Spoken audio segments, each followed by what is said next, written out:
Alright, so let me ask you a question. Do you even know who Phil Donahue was? Well, he was from Cleveland. He was a talk show host. His talk show was the first one to have the audience participate, and he would run around with a mic and shove it in the old ladies' faces, and they'd ask people questions. In the episode we're going to show you today, in memorial of Phil Donahue from Cleveland, is with the cast of Twin Peaks. And it's already up on YouTube and really not good quality with audio-wise, and it's from before YouTube let you put up whole long videos, so it's in chunks. So this looks like it'll be the first time this interview is posted completely. And what a way to celebrate Phil Donahue, but David Lynch's Twin Peaks. I mean, they go hand in hand, don't they? So I got a few other episodes too that are also in better quality than what's posted, so stay tuned. Phil Donahue time on Cleveland Live Music. It makes a dog wag his tail. How about you? Here they are. That is the most talked about, most written about, most controversial show on television this season of What Do I Speak? And who killed Laura Palmer? Do you know? Please welcome the cast of Twin Peaks right here.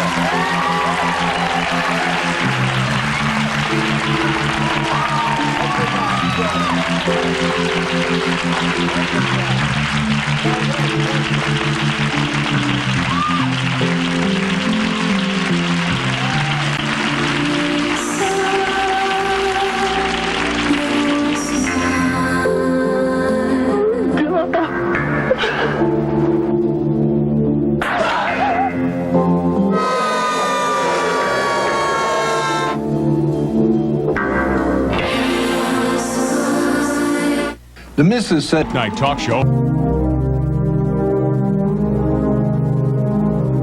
They're thinking about putting out this music album. This is one of the most discussed television programs of our season.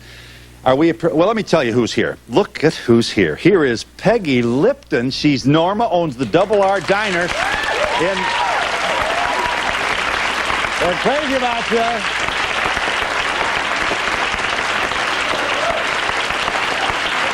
And I am pleased to announce that her husband has just been released from prison in this in the show. I mean, Piper Laurie steps forward. Catherine, she's the manager of operations at the Packard Sawmill.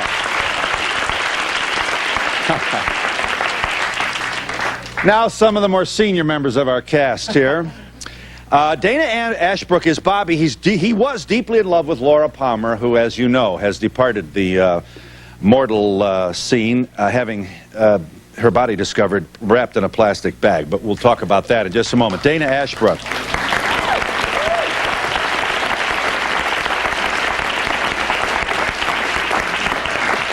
Here's Machen Amick. She's Shelley Johnson, and she's married to a louse. And I think your husband committed the murder.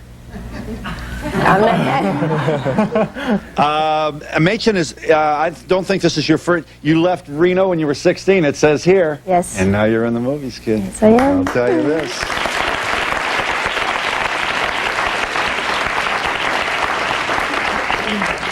I'll make you a watch if I'm wrong. Here is the murderer of Laura Palmer. He's Leo Johnson. He's a drug-running truck driver who beats his wife and has been known to kill before. Here's Eric DeRay.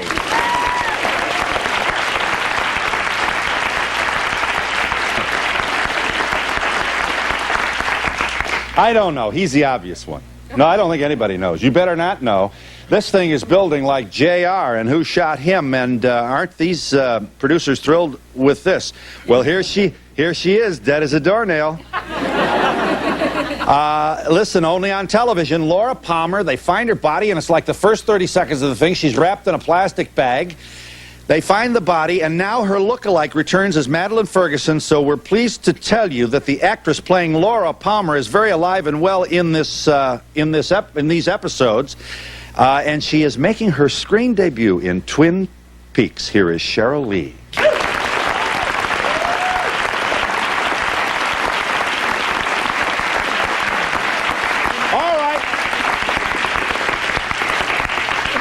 Did you know? You must not have known you couldn't hear the music when you were working. Piper, give us a little overview here. Did you have any idea you were going to be in something this much? Absolutely not.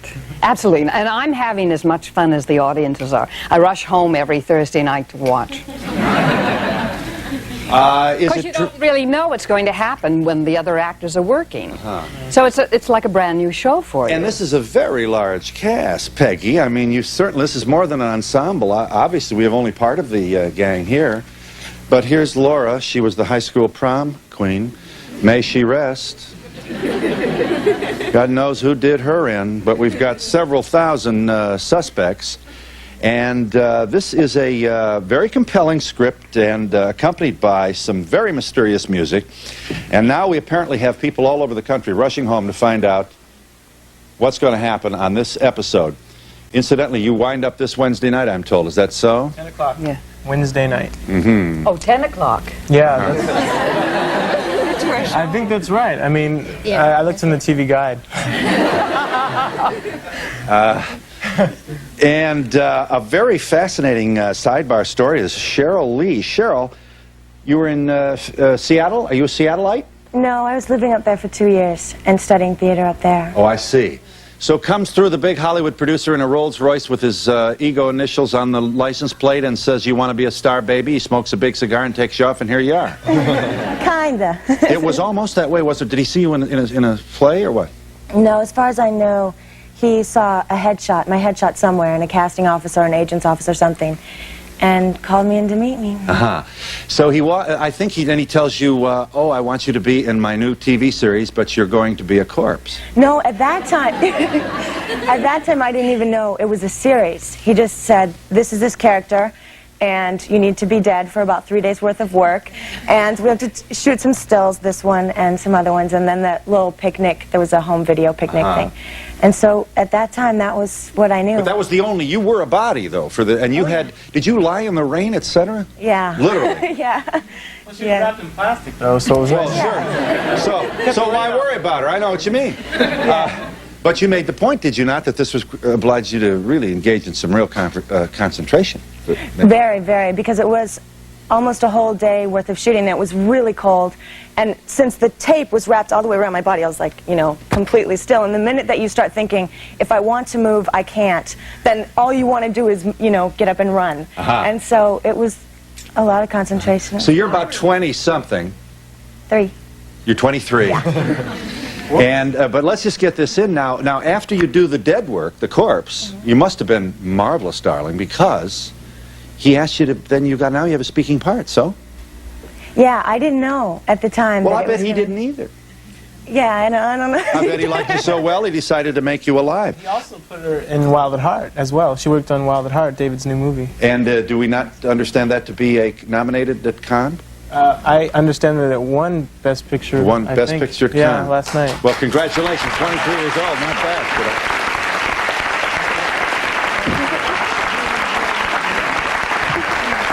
All right, Eric. We got your number, Leo Johnson. You are the guy we do not want our daughters to bring home. Yes. As a matter of fact, old veteran, you've made 3 features, have you? Yeah. Nothing I'd like to really speak about, but... But you're in them, huh? Yeah. So this is one that brings you the most heat, I'm sure. Absolutely. Must be fun, It's great. right? I love it. It's been a lot of fun shooting it and working with everybody. Everybody's just great. I used to have hair like this. Yeah? It is, you're perfect for this, Eric, and I'm sure you must be very proud of your work in here, and I don't know if it's premature to say whether this is being picked up. Do we know, Peggy? What? No, we don't know yet. We don't know yet. All right. Dana, if they don't know, you don't know. Is that right? I'm Dana, but that's Machen. I'm sorry. Machen, you don't know? I don't know. Are you there, caller? I'm glad you waited. Hi. Yes, hi. I have a question for Cheryl or anybody. Yeah. What happened to the original idea in the first show? There was a town meeting about a serial killer and the possibility that this was part of that, and I'm going nuts. Would you please tell me? This is Linda from East Northport, and we'd love your show. Well, we want you to know, too. I know what you mean. You mean the FBI agent calls the town together? Yeah, and he pulled that little R And out he of her says, mail and there's a everything. body, and they found a body 10 years ago, and we think it's the same guy. I know what you mean. What's... What happened to that?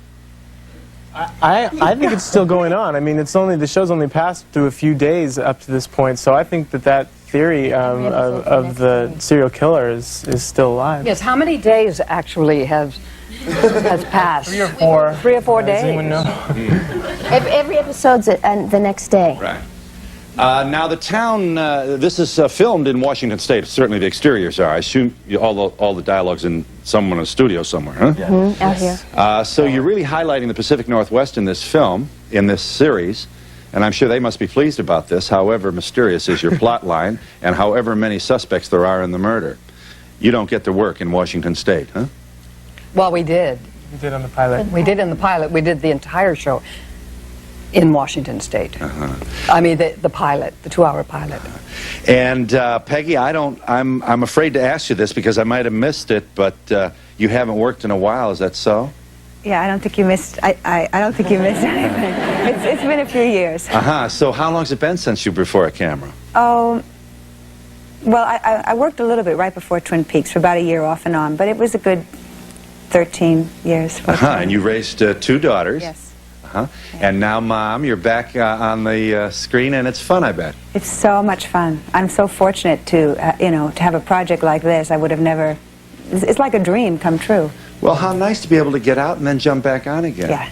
What's so great about it also is that the cast, I mean, I don't want to sound like every other actor, but the cast is really great. We're all I very hear there's tight. terrible things go on. That's not what I hear, Dana.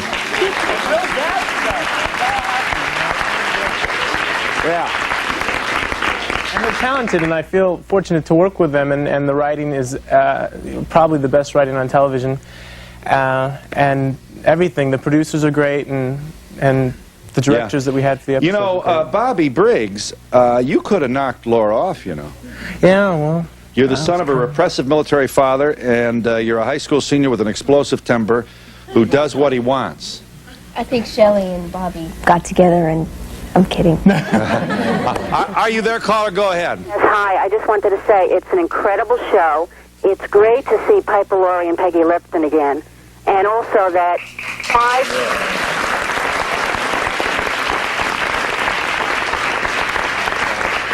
incredible television I've ever seen. The 5-minute dream sequence was just incredible. And I'm wondering what it's like to work with David Lynch. Wow. You enjoyed it. Yeah, he's an amazing director. He's got a very special energy, and I think he loves actors. I hope so. I certainly felt when I worked with him that he did. And he loves his work. Yes. How far in advance do they give you your lines before you have to act? How much do you know about the plot? Okay. Do we find out this Wednesday night who killed Laura Palmer? You probably don't want to say. Ask Mark when he comes out. Yeah. We had the scripts we get 2 every couple weeks when we were starting the series. I mean, and then on the last script we didn't get the last few pages, so no one really knows what's going on. 5 pages of the script. Yes. So we wouldn't know. When the murder is solved, who the killer is that going to be the end of the show? Oh. They hope not. No. Will it be on next year? We hope so. We hope so. The decision to pick it up is apparently pending. You know, if you want me to bet, I bet that it will. Yes. You said the pilot was filmed in Washington. Where do you film each episode? In Los Angeles. Huh? We have our own stage, far away from all the other studios. Exactly like the places. Incredible sets. I mean, all the series was all the sets from the series were copied from the sets we used in the pilot, and they shoot exterior stuff up there. Yeah, I'd like to know how long is a working day for you guys? How much what? It varies. How long a working day? Yeah. You may have a 7 o'clock call, 6 o'clock. Depends on the scene you're in. It depends on how many pages you're going to do that day and what the circumstances are. Yes. I really like the show, but I find when I watch it, it makes me nervous. Do you get nervous, throughout your, do you get that undercurrent of how that feels when you're acting too? I do. You do? I don't really feel it. I just, kind of, I'm so caught up in making it as real as I can that I don't even think about the... Are you there, caller? Hi. Hi. Hi. I am so glad to see Peggy Lipton back on television.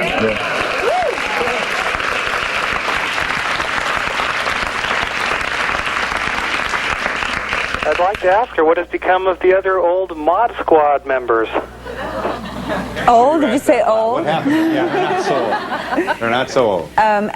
Clarence still works. He does films, Clarence Williams, and Michael Cole, he also works, and they live in Los Angeles. And they're happy. They're happy. And we won't worry about it. Yes, sir. A lot of the time there's a stigma for actors to work in television. Like, a lot of actors want to work in movies eventually. Now, Piper, I know you've been nominated for an Oscar.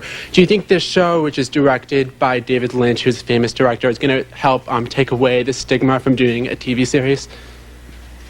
I think so. I thought of it as a very special project from the very start. I thought it would be very interesting to work with David Lynch, and it certainly has been. It was like about a 9-hour movie that's split up and put on television. It wasn't like your basic, I mean, even the look of the show isn't like a basic flat white light, you know, everything's got, it's all painted. It's like kind of like art. If, you know, if cinema is an art, then I think Twin Peaks is in that genre as well. I do too. Are you there, caller? Hi. Hi. I think the show is fantastic. I think the cast is very, very good. My question is that a lot of critics are saying that the audience is being fed way too much information too quickly, and it's hard to, you know, keep track of all the characters and what's happening. What do you feel about that? Well, you know, I've talked to a lot of friends who watch the show all over the country, and they don't really care anymore. They're so fascinated just by the quality of the show and the sort of mystique. And also, I don't know what a sociologist would say, but it seems that people like watching it together and talking about it the next day. I think that's one of the attractions. I think we are very much interested in a very well-constructed plot line that continues, as in Mystery and Love, and you have creeps in this script, you have nice people, you have leaders, you have frightened, and I think that somehow America Heartland wants to check into a familiar surrounding every week, and it certainly reflected itself in the success that your series is enjoying. In a moment we'll find out, maybe we'll be told whether or not this is going to be picked up as we continue our own efforts here. As you know, this is part of our job to find out who killed Laura Palmer. As Twin Peaks makes its way onto the front page, the split page, and the back page of just about every newspaper in America, as more and more people are talking about not only your plot line, but the wonderful performances you render as well. And we'll be back in just a moment. Hi, this is Lucy from Twin Peaks. You're watching Donahue. We'll be right back. Don't forget the donuts. To the audience, please send a postcard to Donahue Tickets, care of NBC, 30 Rockefeller Plaza, New York, New York, 10112. Remember, postcards only, please. We are joined by Mark Frost, who just happens to be the executive producer, creator, and writer, as well as the director of Twin Peaks. Hey.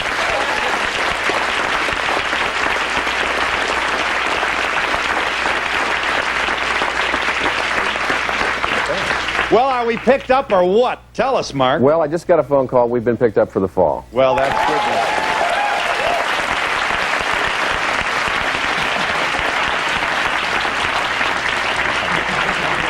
news. Well, that's the first they've heard of it. It's nice to be working. Yes, you wanted to.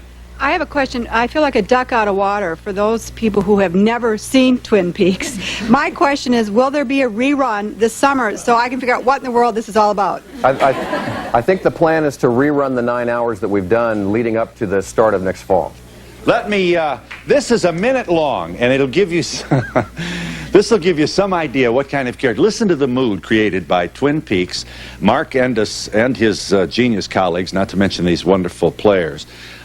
Do spin a yarn and create an illusion. Look at this. I know I did. What happened? We saw Waldo.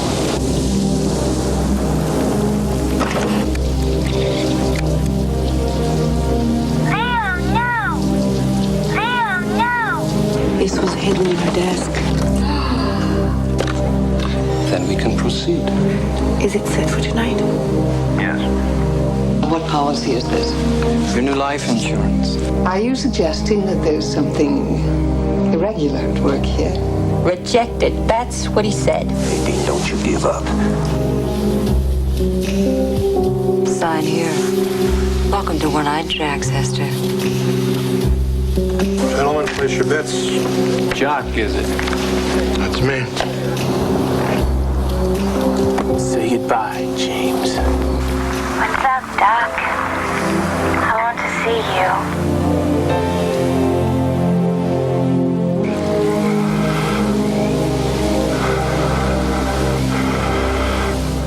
Okay, what else did we got? Okay.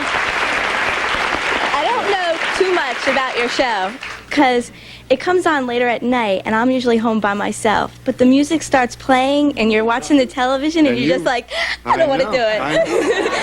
So you like run into the kitchen and then you go back into the living room and you're watching it for a little while. I mean, I usually go to the basement. The music, it's what really gets everybody going into the show. I'll tell you. You've got to invite some friends over, clearly. Yes, yes. I want to know if they made a few different endings instead of just one. Did you make? You have a different plot line in Europe. Yeah, the ending that you'll see on Wednesday night at 10 is one of several that we worked on, depending on whether we got picked up for the fall or not. I wanted to either polish it off or not polish it off. And I assume you have not polished it off. They're working feverishly not to polish it off right now. So. Along the lines of the music, I hear it as being seductive, and I wondered the symbolism with the Twin Peaks. I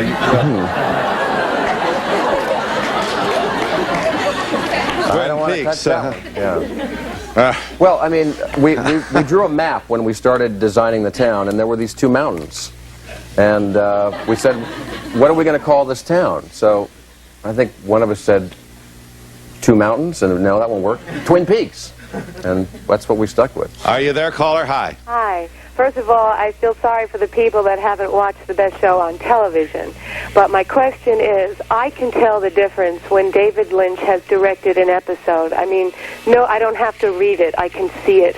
And I wonder, first of all, if the actors feel the difference. I'm sorry, Mark, but I wonder if the actors can feel the difference, as well as I wonder how much he will be directing since it is now picked up in the fall. Will he stay with his... Oh, yeah. I mean, David directed 3 of the 9 hours, and he's definitely going to be back for his schedule, depending, but he'll be back for as much as he can be next year. And in response to the other question that she asked, how we felt about the other directors, I mean, I think all the directors brought something of themselves into it, and also, you know, David and Mark have an oversee over the whole thing, so it's still their effect on how the show is going to come out. Yeah. I'm sorry. I haven't watched Twin Peaks because the first 2 weeks I wasn't home, so I didn't want to get into it. Well, that's not an excuse. Wait. Just sit down. 1 second. I don't know who is responsible, but whoever I have spoken to has says the greatest casting is the FBI agent. The way he plays the part is just, you know, I'm not commenting on anyone else's acting ability. Great. Yeah, Kyle MacLachlan has a long history with David. He appeared in Dune. He was discovered by David in Seattle, oddly enough. Played the lead role in Dune, and then also was the lead in Blue Velvet. And in writing the piece, we thought, he's wonderful. Yeah. He's Kyle. We wrote the part with him in mind. Yes, ma'am. Peppy, which do you prefer, the movies or TV as far as acting? It really depends on the material. I like them both. I like the theater. Yes. Hi. I had an 7-hour film festival yesterday of Twin Peaks, watching every episode in a row. And yeah. You made it here today. I made it here today. I stayed up all night. And the question is, during the dream sequence, do they tell who the murderer is? Is it relayed? The character that Cheryl plays in the dream whispers who the murderer is to Kyle, but unfortunately the microphone wasn't close enough. Is there a clue? Is there a clue? Yes. Yeah, quite a number of them. Uh-huh. It's Leo Johnson, isn't it? Isn't it? Is that who I'm thinking of? Yes, Eric's character. You want me to answer that? Well, you probably don't want to, do you? Definitely not. No. Are you there, caller? Hi. Hi, yeah. My name's Mark from Hofstra University, and the people at Hofstra have our own theory of who killed Laura. Yeah, what is it? We think that Laura really isn't dead, and she dressed up Madeline to look like Laura, and now she's reincarnated. Well done. You agree? Yes. This theory's getting a lot of credence, apparently, across the country right now. So that the body wasn't Laura, the body was the look-alike, was Madeline, who Laura is now playing. No, who? And then, yeah, you've got who Cheryl is now playing. Yes. When you get the script, do you just get the lines that you're performing, so the rest is a mystery to you, or do you get the entire script? The entire script. But it's basically a mystery because you can't really think of all the other things that are going on. You have to concentrate on yours, or you'll be completely confused. Yes. Yeah, Mark, I think that your show is a psychological breakthrough. And I was wondering if you think that maybe you're setting a new standard for the future of television. Well, one can only hope. I mean, we tried to do the best story and show that we could, and if that breaks down a fence that other people can, follow us through, then I'm delighted. Hi, thanks for calling. Go ahead. Hi, this is for Mark Frost. Yeah. Now, I know who did it. Okay? Who did it? John Nance, but he was Henry. But you had to see Eraserhead to find out. It's definitely a possibility.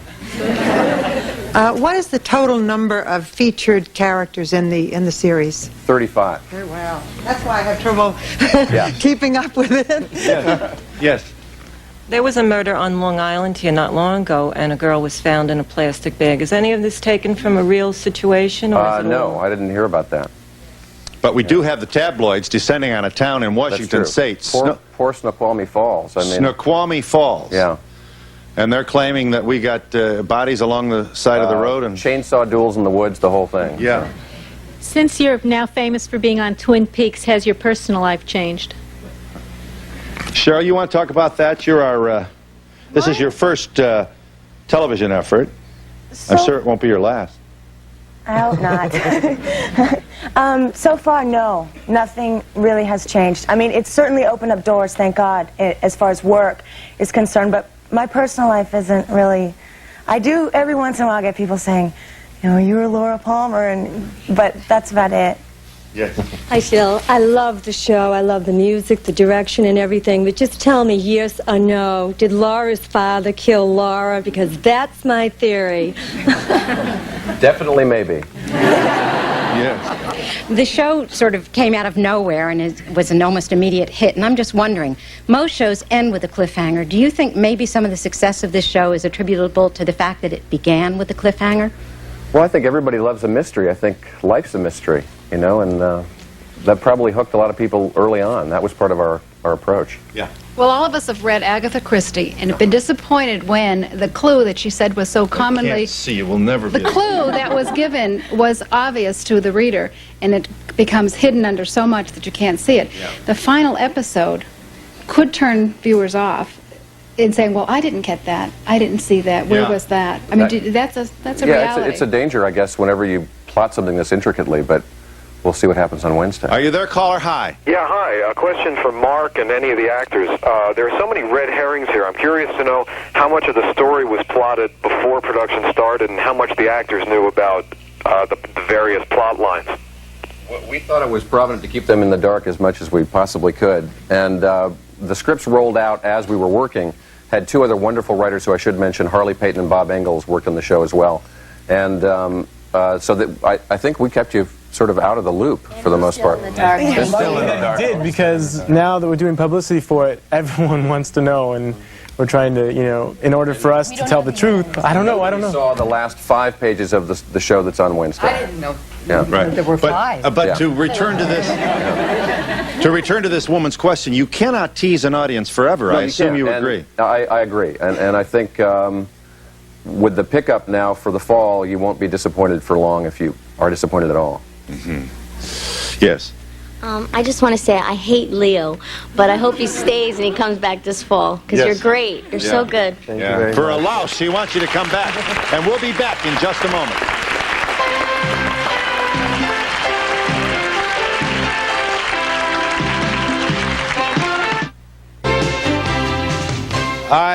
Peggy Lipton, I've already chatted about the fact that she took time out, not forever, but for a while, and did not work outside the home, shall we say. Piper, you did this too. Yes, I did. Let me remind this audience, this is probably the youngest audience we've ever had.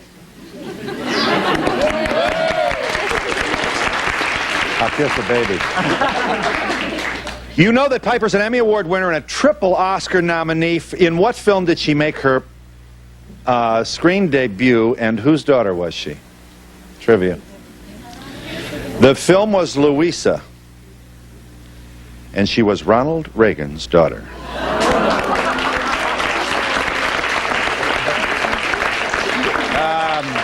And you retired when? In the 70s? When did you bailed out for a while, didn't you? I bailed out for 15 years. That's a while. A little bit longer than you. Yeah.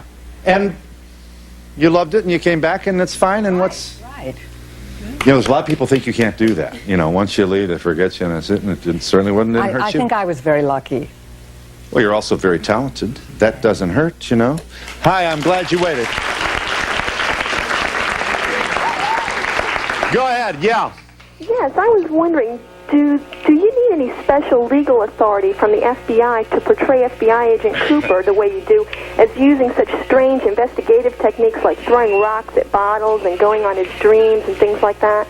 We had an FBI advisor working with us on the pilot, and oddly enough, he wrote me a letter about 4 weeks in and said, some of the techniques you're employing are things that Director Hoover used to encourage us to do. I don't know about throwing rocks at bottles, but he said, pay attention to your dreams. And so I felt we were on the right track. We have asked this audience who killed Laura Palmer. You want to show them? Who do you think the #1 suspect is? The psychiatrist is correct. Dr. Jacoby got 31% of the... 31% of you think that the psychiatrist knocked off Laura, assuming Laura is the one that's been knocked off. All right? Dr. Jacoby, or I'm sorry, Len, or Leo. We got Leo in this. You're #2. Leo, 70% thought, and here is Jacques Renault and Bobby Briggs, the football player, 11%. Look at this. James, the motorcyclist, 8%. Here, 6% of you think Laura's still alive. Oh, we want to have a... You should be writing scripts. And you could be right.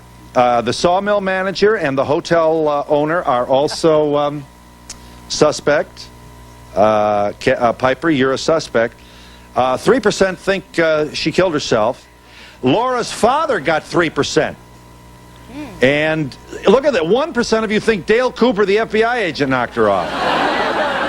And Josie Packard. Mike, I got another candidate. I think I got another candidate. In fact, I know who did kill Laura Palmer. It's not on here. The mayor. The 85-year-old mayor. The 80-year-old, he's doddering. You know, I think we on that final scene, we're going to see a real SO, you know. But nobody asked me, so I'll have to. Yes. The show has a lot of elements of psychic ability, and do you yourself believe in that kind of stuff? Yes and no. I mean, I think it's part of everyday life. I think a lot of people do believe in it, and I thought it would be interesting to fold it into the fabric of the show. Hi, I'm glad you waited. Go ahead. Hi, Phil. I'm dying to know, are the men in your panel, are they married, single, or seriously Well, that's dating? a good question. The men. All right. Well, listen, Peggy, you're single, I assume. Single. Piper? I'm single. Well, not for long. Dana? I live with a beautiful young woman. I see. In separate bedrooms, we hope. Oh, of course. Machen. Yes. You're single. I'm taken. Are you? You go steady, sort of, so to speak. Engaged. You're engaged. Well, you have our congratulations. Eric? A beautiful girlfriend in L.A. You have a girlfriend? Yeah. I see. Well, that's too bad. And Cheryl? I'm single. Huh. I'm staying that way. Yes. That way. Yeah. And Mark Frost lives with 6 women. No, just kidding. That's true. No, 7 at last count. No, I'm very happily married. Uh-huh. Yes, sir. Yeah. Besides the fact that everyone likes a good mystery, do you think that one of the reasons that this show is so popular is because people are sick of like the Reagan era complacency, and they want, you know, the things beneath the surfaces? They want to see the evil that people do. I mean, do you think that's why the show is popular? The thing we wanted to do above anything else was not insult people's intelligence with the show, and not underestimate people's intelligence, and see what would happen. Up to now, the whole plot has been focused on the murder of Laura. What do you plan to develop next year to keep the show going? More murders, or? There are 10 million stories in the tiny city, so. Yeah. Oh, I'm sure that, yes. This is a question for Peggy. Why did Ray call Josie at the end of next to the previous week's episode? Oh, you mean Hank? Hank, sorry, Hank. Hank, my husband? Yeah. I don't know. Are you there, caller? Hello? Oh, I thought you were. Yes. All right, this is for Peggy. How tall was Lynch's hair? No. What I really want to know is, when I saw the pilot for Twin Peaks and I initially started to watch it, I was a little surprised at the grieving sequences with, like, Laura's mother, and how long they were. Did you ever worry that the audience wouldn't take to that would turn more people off than... Well, what I think we wanted to show was real grief, and real grief isn't something that happens and ends conveniently before the next commercial. And there are consequences to violent crime and violent death that most television shows never deal with. And that's one of the things we've tried to do with the show. I'm glad you waited. Go ahead, hi. I'm glad I pushed the button, too. Go ahead. Hi, because this show looks so lush and lavish and different from anything else on television, I'm curious if the production staff, as well as the writers, are from a film or television background. Film or TV, she wants to know. She's impressed with the cinematic quality. Both. I mean, that's sort of the way it works for everybody on the show. Hi, glad you called. Go ahead. Yes, I'd like to say, first of all, I really enjoyed the visual aspect of the show. My question is about the comedy in the scripts. In particular, the scene where Ben's brother, Jerry, comes back from Paris and breaks out the sandwiches I felt was hilarious. Is this intentional or is it just me? No, that wasn't... if you've ever had one of those sandwiches, you'd know, yeah. Yes. It's intentional. Are you there? Hi, go ahead. Hello. Yeah. First of all, my daughter wants me to say that Bobby's a real cutie. But second of all, I don't really care who killed Laura. I want to know if we're ever going to meet Diane. You will see parts of Diane in upcoming episodes. Yeah, I want to know what it's like working with David Lynch. After a film like Blue Velvet, I thought I had to watch the show. What's he really like in person? He's great. Everybody has nice. this tendency to say, you know, is he really weird? And I find him to be generally probably more normal than all of us. He's a cross between Jimmy Stewart and Salvador Dali. Very approachable as an actor to the director as well. You'd think someone with his, you know, all the success he's had would be harder to kind of break through with him, but he totally lends himself to you, so you're able to, you know, kind of give a good performance. There's definitely something very different about him. We are in New York City with part of the very talented cast of players from Twin Peaks, the conclusion of which airs this Wednesday night, wherein apparently our creator is saying that we will learn something, huh? Yes. We will learn. Will we learn who killed Laura? You might. But you have to draw your own conclusion. And we'll be back in just a moment. Hi, this is Lucy from Twin Peaks. You're watching Donahue. We'll be right back. Don't forget the donuts.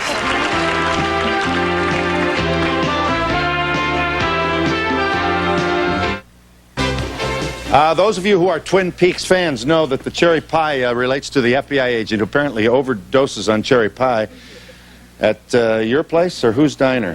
Peggy's place. No, you're not Peggy. Just don't forget your name. You're Norma Jennings. Here's this prom queen who's, washed ashore, wrapped in a plastic bag. The log is what? Well, that's actually a stunt log. The real log, who belongs to the log lady, which she won't part with, is still back in Los Angeles. I'm glad you called. Go ahead. The cast of Twin Peaks is with us. Are you there? Hi. Yes, I was wondering whatever happened to the girl who was tortured along with Laura Palmer. Still in the hospital. Yeah, we're making a decision. Ronette Pulaski. Yes. She had to concentrate, too. She had a brain injury. Yes. Yes, I wanted to know how difficult it was to get the network to go for a show like this. Surprisingly not difficult. A fellow named Tony Krantz, who was David and mine's mutual agent in television, kept hammering at us to do the show. He took us over to ABC, and we had one meeting, and the next thing we knew we were writing this thing, and then the next thing we knew we were making it, and the next thing we knew it was a series. So it's been remarkably easy. Yes. Okay, we missed the episode where Laura's father put himself over her casket when he died. Was there any incest in that, between the... Well, not when he was on the casket, no.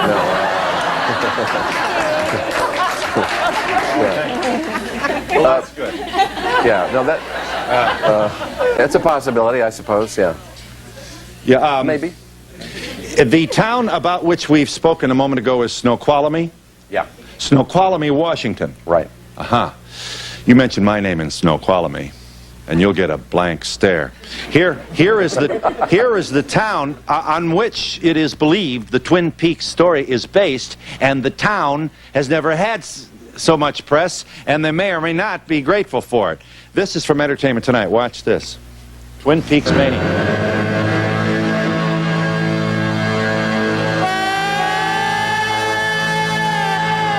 The misty meadows and eerie quiet of Snoqualmie, a tiny logging town in Washington, kind of gives you the creeps. There's a sort of evil out there. Something very, very strange in these old woods. The town is the setting for the fictional Twin Peaks, the TV series about small-town treachery. But now, an article in The Star claimed that Snoqualmie is hiding some very dark secrets of its own. The town's respected citizens reply, Seems like a lot of things happen around this little town. The tabloid claims serial sex murderer Ted Bundy stacked piles of human heads along the local highway. A lot of people like to point it out and say, oh, you know, we didn't know that Ted Bundy lived in Snoqualmie. You know, we didn't know that either. We still don't know that. The article claims gruesome evidence has been uncovered of satanic rituals and mutilated animals. Certainly a very colorful article and not quite in tune with what we really think goes on around here. What does really go on? Worse than animal sacrifices? Well, we looked deeper. Would you believe barroom brawling with chainsaws? Well, at least the locals have a sense of humor about the chainsaw duels. And over at Big Ed's, home of the Twin Peaks Burger, the whole Star article was just a hoot. This lady thinks she maybe left her chainsaw here last night. What color was it? Most of the town folk like watching Twin Peaks. Hey, where is Twin Peaks? They say the show is just escapist fun that's set in their backyard. And for the most part, the dark side doesn't bother them. But the Star article, they say, is pure fantasy. That's not our town. It's not. We're so mellow, it's pathetic. I'm glad you waited. Go ahead. Hang on 1 second. Go ahead. Are you there, caller? Yes, I am. Go ahead. My question is for the cast and for Mark Frost. The show's pretty risque, and I wondered if you had any problems with censorship from the network. No, not at all. I mean, if you're box clever and are not explicit, you can get away with literally murder on television, and I think we've done that and a little bit more. Yeah, I thought they were going to actually have problems with me. Because you're such a... Yeah. Yeah. Just didn't do any questioning it. You know, when you come to the Donahue show, you never know what's going to be on. Tell you. And I'm wearing... Somewhere up there is Laura Palmer's murder. That's right. I happen to have this shirt on anyway, but you don't need the marketing, but it would be a great Twin Peaks shirt. Yes, it would. I assure you there will be one. It says France on it, though. Yes. I thought when they did the scene where you supposedly beat your wife, they did it very well because you heard they went away from it, you heard the screaming, but you didn't actually see the violence, which I thought was in very good taste. That's what I mean about being implicit. I mean, we don't need to see things like that. We know they're going on. So. Implied it's worse. Yeah. Will we find out what kind of a chewing gum Agent Cooper chews? Geez. That was my question. Yeah. Have to think about that one. Yes. What gave you the idea for the show? Well, we had this opportunity to do a TV show, and we thought we should do a mystery story set in a small town with a lot of mood and atmosphere, and before we knew it, you know, we had Twin Peaks. Do you think there could ever be a movie about this? Movie, big screen. Maybe. There was a Dallas movie years ago, I know, that did about 50 cents at the box office. So. Yes. To heck with Laura. Are we ever going to find out who killed the deer? Everybody, yeah, they all kill deer with chainsaws up there, apparently. Yeah. I was wondering, where have I seen Macon before? She do a L'Oreal commercial or something? Have you been, he wants to know if you've done any commercial work. I've done commercial work. I've done a Sprite commercial in Noxema, and I was on the Baywatch 2-hour movie. What else? Well, he has seen you before then. Yes. Yes, ma'am. This show reminds me of the old Peyton Place. Was it taken from that? It's funny, we went in and met with ABC, and they said, we told them what we wanted to do, and they said, oh yeah, you mean Peyton Place for the 90s. And we said, yeah, if that's what you want to call it. So, yeah. Phil, I'm not really a big soap fan, but I've often wondered watching these things, if somebody actually sits down in advance and thinks where they're going to go. Do they know where they're going to go? Or does it just develop? Yeah. Yes. Yeah. But obviously you make this up as you go along. I assume you find out which characters get the most mail. I'm sure you're all getting mail. Sure. Bags of it. Really? Yeah. Well, Twin Peaks, the mystery attendant to its survival has been solved by Mr. Frost, who steps forward to say that, yes, you are picked up for next year, and I think they're going to run it on Saturdays. Saturday nights at 10. Saturdays at 10, and we'll be back in a moment.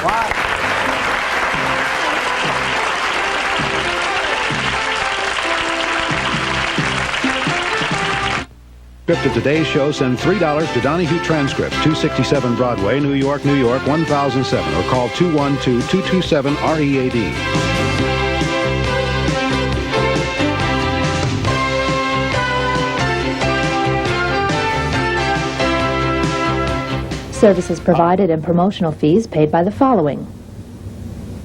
Advanced Formula Centrum, a high-potency, multivitamin, multi-mineral formula with beta-carotene. Centrum, more complete, from A to zinc. For minor arthritis pain, Joe Namath calls Flexall 454 a winner. Flexall is endorsed by the Athletic Trainer Associations of professional football, basketball, baseball, and hockey. The Drake offers an exciting weekend in New York at a special price. The only Swiss hotel on Park Avenue. For reservations, call 800-DRAKE-NEW YORK or 212-421-0900.